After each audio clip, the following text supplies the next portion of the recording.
Most people walk through life as if they are a perpetually open shop, offering their most valuable wares for free, or worse, for a discount no one asked for. They give away their time, their energy, their peace of mind, their opinions, their emotional labor, often without a second thought, driven by an almost unconscious impulse to please or conform. This relentless pursuit of external acceptance turns their very being, their very essence, into a bargaining chip, constantly seeking validation from the unpredictable marketplace of external opinions. And in doing so, they become cheap, not in terms of money, but in spirit, in the profound existential sense of failing to recognize and uphold their own inherent dignity as a rational, autonomous being, a core Stoic concept. They become accessible to every demand, every fleeting request, every emotional manipulation, every passing whim of others.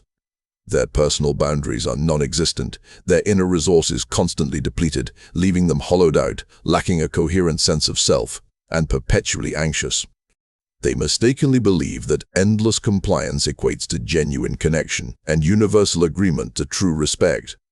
But genuine connection thrives on authenticity and vulnerability, and respect is truly earned by the unwavering strength of your character, by your consistent adherence to your principles, not by the pliability of your will or the ease with which you can be influenced. This isn't merely about generosity, it's about the conscious, deliberate, and rigorous protection of your inherent value, understanding that your worth is not a gift to be bestowed by others, but a truth to be lived by yourself. It's about understanding that your self-worth is not a commodity to be traded for external validation, nor a fragile construct dependent on the fluctuating opinions of the crowd, but an inherent, unassailable quality to be protected, cultivated, and fiercely guarded. The Stoics understood this profoundly, teaching that true value comes from within, from your character, your choices, your virtue, that which is solely within your control and therefore truly belongs to you. They posited that our worth is tied to our prohairesis, our faculty of moral choice and will, the only thing that is truly ours and can never be taken away. When you operate from this understanding, your self-esteem isn't a reactive response to external praise or criticism.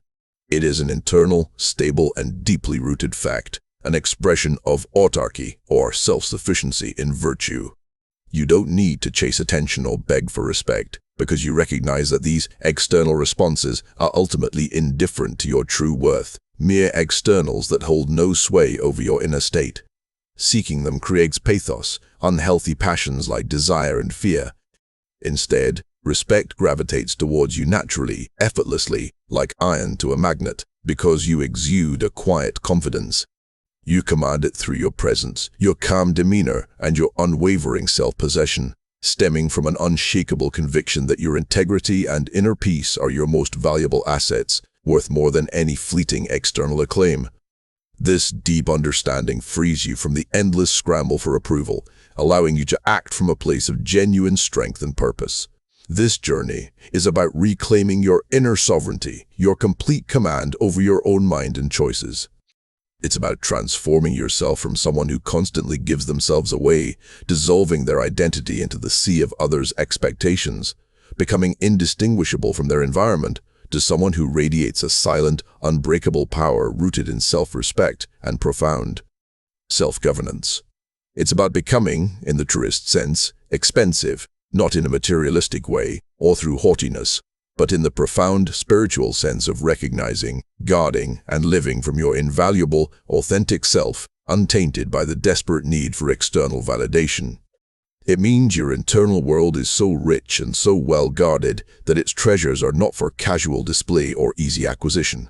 The hidden problem most people never recognize is not merely that they overgive, but that they unconsciously outsource their sense of self-worth. We operate under the subtle, pervasive illusion that our value is determined by how much we can do for others, how readily available we are, or how enthusiastically we participate in every external drama. This stems from a societal conditioning that equates self-sacrifice with virtue and constant helpfulness with inherent goodness, often without examining the true cost to one's inner life. Think of it as an emotional expenditure account, perpetually in the red, draining your mental and spiritual capital at an alarming rate. You spend mental energy worrying about what others think, emotional energy placating difficult people, and physical energy showing up for commitments you never truly wanted or that do not align with your deepest values. This isn't genuine generosity. It's a quiet, insidious form of self-abandonment where you surrender your inner peace for the fleeting hope of external approval. This is the antithesis of Stoic self-sufficiency, which posits that our good resides solely in our own virtuous choices and intentions, making our happiness independent of anything outside ourselves. This invisible transaction happens daily, often unnoticed in its individual instances, yet devastating in its cumulative effect. A colleague's casual complaint becomes your burden, mentally replayed and emotionally processed. A friend's drama consumes your entire evening, diverting your precious cognitive resources. An email notification pulls your focus away from your deep, meaningful work for an hour, fracturing your concentration. Each instance might seem small, a minor concession, an act of being nice, but cumulatively, these small concessions erode your internal reserves, leaving you mentally fatigued, emotionally brittle, and spiritually adrift. You become a mirror reflecting everyone else's needs and desires, perpetually adjusting your reflection rather than a lamp shining your own unique, consistent light. This constant external focus leads to a profound loss of identity. Epictetus warned us against the dangers of becoming a pawn in the game of external opinions, reminding us that we are disturbed not by things, but by the views which we take of them. This isn't just about being disturbed. It's about being diminished, allowing external circumstances and the opinions of others to dictate your inner state and define your worth. You are giving away your most precious resources, your sense of self, your inner peace, your undivided attention to your own chosen path, and, critically, your prohairesis, your very faculty of choice and will. This constant giving, often unappreciated or taken for granted, leaves you feeling undervalued precisely because you've allowed your value to be defined by what you do for others instead of who you are at your core. The Stoics understood that true freedom lies in distinguishing what is within our control from what is not, and by outsourcing our self-worth, we willingly give up that control, becoming slaves to external opinion, sacrificing our autonomy for fleeting acceptance. A common, destructive mistake many make is mistaking constant availability and eager compliance for genuine connection or true respect. We are often conditioned by societal norms and early experiences to believe that being nice, saying yes to every request, or being universally agreeable will somehow make us universally loved and valued. This leads to a perpetual state of trying to anticipate and fulfill the desires of others, even at the expense of our own needs, desires, and even integrity. This isn't building value, it's actively dissolving it, eroding the very foundation of self-respect. When you become endlessly accommodating, you inadvertently signal that your time, your energy, and your presence are not particularly precious or finite. People begin to take you for granted not necessarily out of malice, but because you've inadvertently taught them that you will always be there, always agreeable, always willing to bend your will to theirs. They learn through your actions that your boundaries are flexible, your schedule is open, and your own priorities are secondary to theirs. This misguided strategy often stems from a deep-seated fear of rejection or an unquenchable craving for external validation, a desperate desire to be liked by all. We fear that if we assert a boundary, say no, express a differing opinion, or prioritize our own well-being, we will be disliked, excluded, or seen as difficult. This fear of disapproval becomes a potent pathos, an unhealthy passion that overrides reason. So we become chameleons, constantly changing our colors to blend into every social landscape, sacrificing our authenticity and inner coherence for perceived acceptance. Seneca, in his letters, often critiqued those who lived for the eyes of others, warning that such a life could never be truly free or self-possessed. He understood that true respect isn't earned by being a doormat or a perpetual crowd-pleaser, but by being a formidable, self-contained individual, grounded in their own principles and self-mastery. When you constantly adjust yourself to fit the expectations of others, you become shapeless, losing the distinct contours of your own identity, like water trying to conform to every vessel. And something shapeless is perceived as having little inherent worth, little conviction, little gravity. You might gain fleeting popularity, a superficial acceptance, but you will simultaneously lose genuine respect, both from others, who will subconsciously devalue you for your lack of self-assertion, and more importantly, from yourself, as you continually betray your own inner compass and deepest values. This mistake traps you in a debilitating cycle of performative giving, where your inner self remains perpetually unfulfilled and unacknowledged, further distancing you from the Stoic ideal of self-mastery and internal coherence. One of the most powerful, yet rarely practiced, Stoic habits for cultivating self-worth and inner resilience is what Seneca called premeditatio malorum, or the premeditation of evils. While traditionally applied to preparing for impending misfortune and external setbacks, we can profoundly adapt it to prepare for the inevitable indifference, ingratitude, or even outright disrespect of others. This is not about cynicism or cultivating a negative outlook, but about strategic, emotional detachment and the robust fortification of your internal citadel against external disturbances. It is a deliberate application of the Stoic dichotomy of control. Before you engage in an act of generosity, offer an opinion, or commit your valuable time, take a moment to mentally rehearse the possible negative outcomes that are entirely beyond your control. Your thoughtful idea might be dismissed without consideration. Your significant effort might go entirely unnoticed. Your carefully established boundaries might be tested or outright ignored. Or your selfless help might be met with an ungrateful, dismissive, or even resentful response. By consciously considering these possibilities before they occur, you proactively inoculate yourself against their emotional sting. You anticipate the potential lack of external validation, gratitude, or recognition, and mentally accept it as a potential, even likely, outcome, thereby severing its power over your emotional state. This practice aligns perfectly with the Stoic discipline of assent, where we withhold our emotional judgment and attachment from things outside our control. Marcus Aurelius frequently reminded himself in his meditations to greet each day prepared to encounter meddlers, ungrateful, arrogant, dishonest, jealous, and unsocial people. He wasn't dwelling on negativity, but fortifying his inner citadel, mentally preparing his prohairesis, his faculty of choice, to respond with equanimity and virtue, rather than react with irritation or disappointment. This foresight allows you to act from a place of genuine self-possession and virtue, because your actions are then chosen for their own sake, not for a hidden agenda for external approval or a reciprocal return. You give because you choose to, because it aligns with your internal virtues of justice or benevolence, not because you expect a specific gratifying return. This shifts the locus of your value entirely inward, making your self-worth utterly independent of external reactions or the whims of others. When you've already made peace with the possibility of no applause, no thanks, and no recognition, you free yourself from the tyranny of needing it, from the emotional roller coaster of expectation and disappointment. This makes your actions inherently more powerful, more authentic, and paradoxically makes you more respected. You embody the quiet strength of someone who does not need the world's permission to exist or to act with integrity, someone whose inner peace is inviolable and who understands that their virtue is its own reward. Most people spend their lives reacting. Few learn the power of remaining calm, silent, and in control. If something in today's message resonated deeply with you, it's because a stronger version of yourself is trying to emerge. Thousands have already discovered the principles inside this silent power, and many say they wish they had learned them years earlier. Plus 5 exclusive bonuses.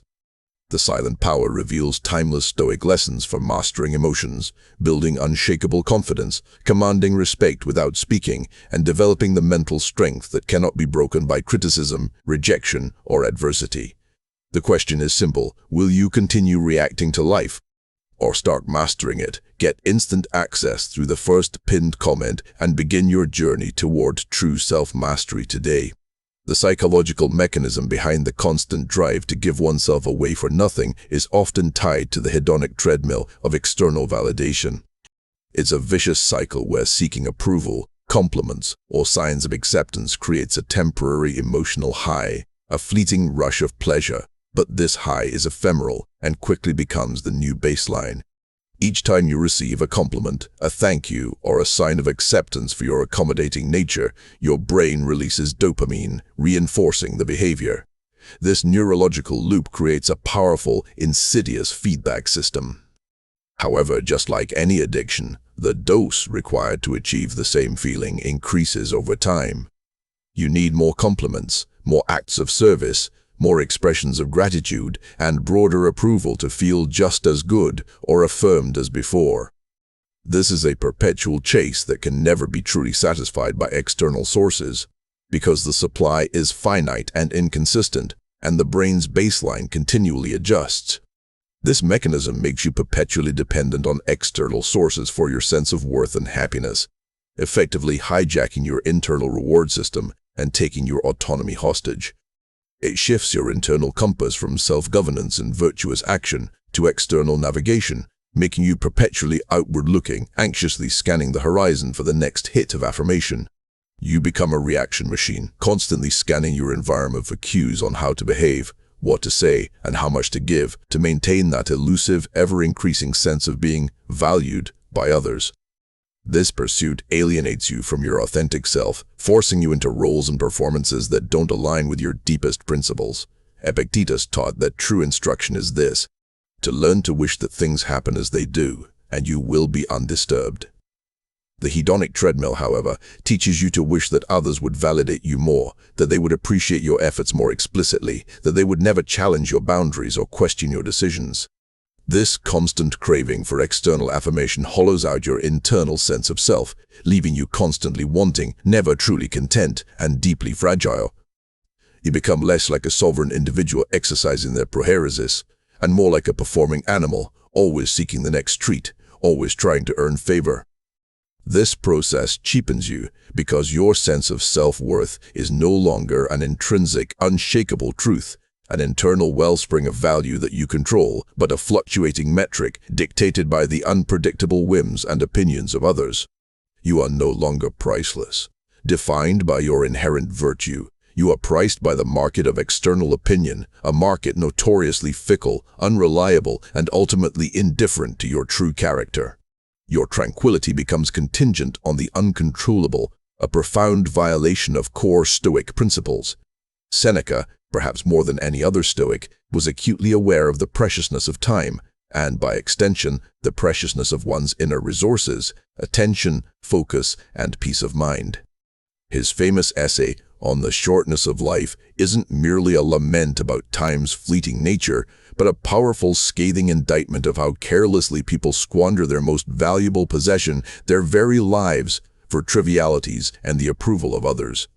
He observed how eagerly people would lend their money, often with meticulous accounting, yet how carelessly they would give away their time to anyone who asked, often for trivial pursuits, meaningless social obligations, or endless gossip and idle chatter. No one, he writes, is willing to distribute his money, but to how many do we distribute our lives? Everyone is lavish of his time.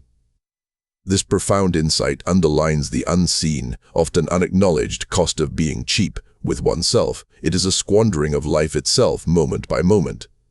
Time, Seneca argued, is the one possession that once lost can never be recovered, and yet it is precisely this irreplaceable asset that we most casually surrender. Consider the Roman social circles of Seneca's day. A powerful patron would have many clients seeking favors, influence, and financial support.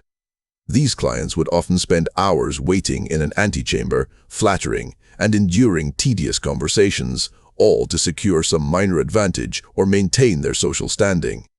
Seneca saw this as a profound act of self-diminishment, a gradual erosion of personal dignity and freedom.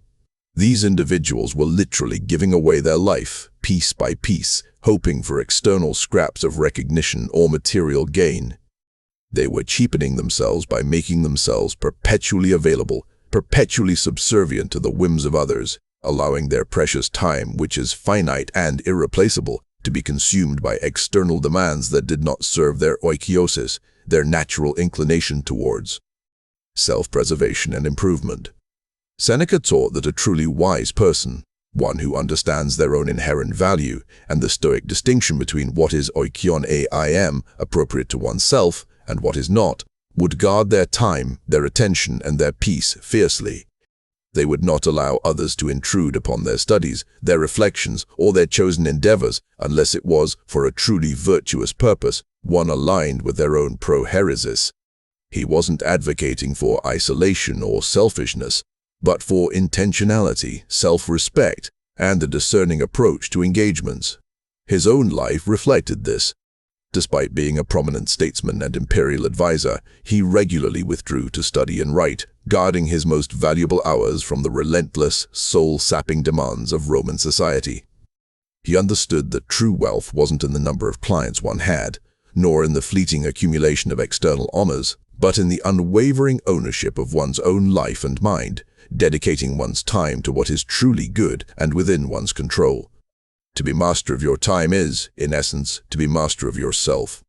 A practical exercise to begin reclaiming your expensiveness and asserting your inner sovereignty is what we can call the boundary audit. This isn't about becoming unreachable or uncaring, but about becoming discerning, intentional, and respectful of your finite resources. It is a direct application of the Stoic discipline of action, choosing what you engage with. For the next week, identify 3 specific areas where you habitually overgive your time, attention, or emotional labor without receiving commensurate value, genuine appreciation, or without it truly aligning with your virtues. These could be always being the first to respond to group messages at all hours, allowing your phone to constantly interrupt your focus, consistently taking on tasks that are clearly outside your defined role or responsibility at work, even when you are already burdened, or always being the listener for a friend's repetitive, unconstructive complaints without ever offering solutions or moving the conversation forward into more productive territory. Once you've identified these 3 areas, define a specific, concrete, and actionable boundary for each. For example, 1. Instead of immediately replying to every group message, I will establish specific times to check messages, perhaps only twice a day, and respond only then, allowing myself sustained periods of uninterrupted focus. 2. I will politely decline one non-essential task request this week, explaining that my current focus is on a different, higher priority that requires my undivided attention, thus exercising prudence and prioritizing my true duties. 3. When a friend begins to vent repetitively without seeking advice, I will listen actively for 5 minutes, showing genuine care, then gently but firmly steer the conversation towards problem-solving, exploring potential solutions, or shifting to a new, more positive topic. If they resist and continue to ruminate, I will politely excuse myself, asserting that my emotional capacity for unproductive rumination is limited, thereby protecting my inner peace. The key is to start small, be precise, and commit to consistency. Don't aim for a radical overhaul overnight, but for conscious, incremental adjustments that build new habits and reinforce your resolve. Each time you successfully uphold one of these boundaries, you reinforce your self-worth, not through external validation, but through an internal act of self-respect, self-governance, and the consistent exercise of your proheresis. You are sending a clear signal to yourself, and subtly to others, that your time and energy are finite, valuable, and belong to you. This exercise is not about being selfish, it is about self-preservation and self-mastery, which are fundamental prerequisites for genuine, virtuous generosity. You cannot effectively contribute to the world or truly help others if you are perpetually depleted. It's about taking ownership of your mental and emotional real estate, a vital component of your Stoic practice. As you practice this, observe the subtle shifts in how you feel, a growing sense of peace, clarity, and strength, and how others begin to perceive you. What specific boundary will you commit to implementing this week? Share it in the comments below, like this video if you found it valuable, and subscribe for more Stoic wisdom. This journey, from unconsciously giving yourself away to consciously guarding your value, culminates in a profound identity transformation. You shift from being a person who reacts to life's demands and external pressures, feeling swept along by forces outside your control, to a person who responds from a place of considered intention, unwavering principles, and inner strength. You stop being a commodity to be consumed by the needs of others, and you become a force to be reckoned with, not through aggression or overt power, but through calm authority and undeniable presence. This isn't about arrogance or aloofness.